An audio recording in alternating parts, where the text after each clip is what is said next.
नमस्ते साथियों। एक बार की बात है कि एक व्यक्ति अपनी नई कार को बड़े मन से, बड़े दिल से, कपड़ों से रगड़ रगड़ कर प्यार से पॉलिश करके चमका रहा था। तभी उसकी एक 5 वर्षीय बेटी भी वहां आ पहुंची।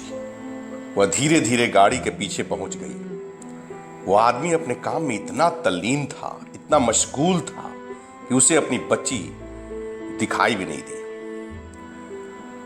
बच्ची गाड़ी के पीछे कुछ करने लगी। तभी अचानक उसके पिता की नजर उस पर पड़ी कि बेटी पत्थर से कार के पिछले हिस्से पर कुछ खरोच रही है।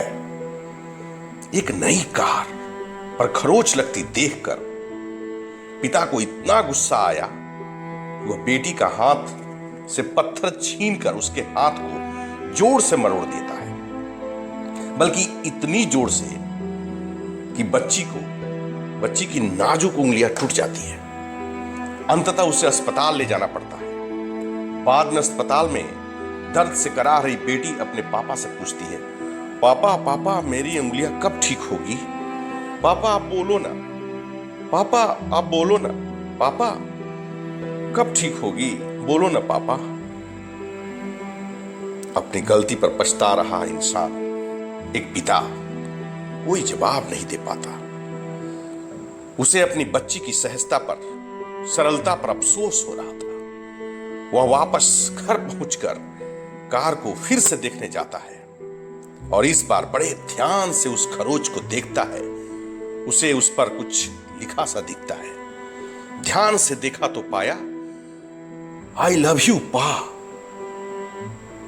पापा अभी भी अधूरा है। सिर्फ पा लिखने के बाद उसकी उंगली मरोड़ी गई थी। गुस्सा और प्यार के बीच उलझा हुआ पिता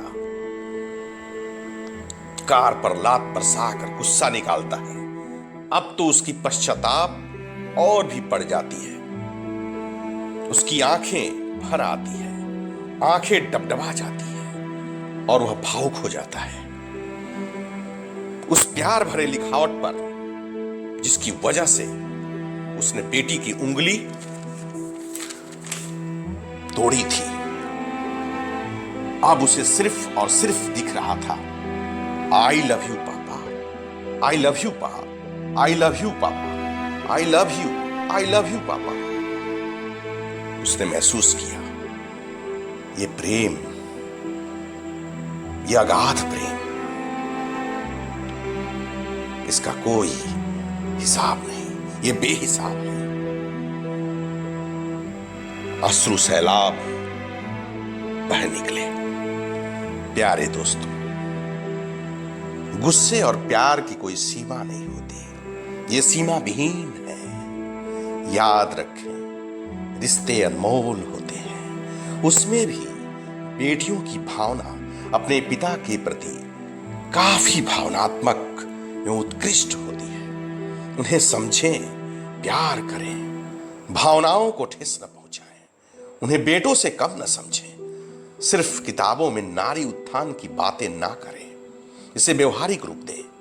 रिश्ते और भावनात्मक लगाव को समझें। याद रखें दोस्तों कि दुनिया की तमाम चीजें इस्तेमाल के लिए होती हैं और इंसान प्यार करने के लिए होते हैं। लेकिन आजकल कुछ उल्टा ही हो रहा है। लोग चीजों से प्यार करने लगे हैं। जैसे मोबाइल को ही लीजिए ना, कितना प्यार है मोबाइल जैसी चीजों से, और अपने लोगों को, अपने प्रिय रिश्तों को तो इस्तेमाल करने लगे हैं। रिश्ते सर्वोपरि हैं, इन्हें समझें, इन्हें निभाएं तथा बचाएं। धन्यवाद। जय हिंद।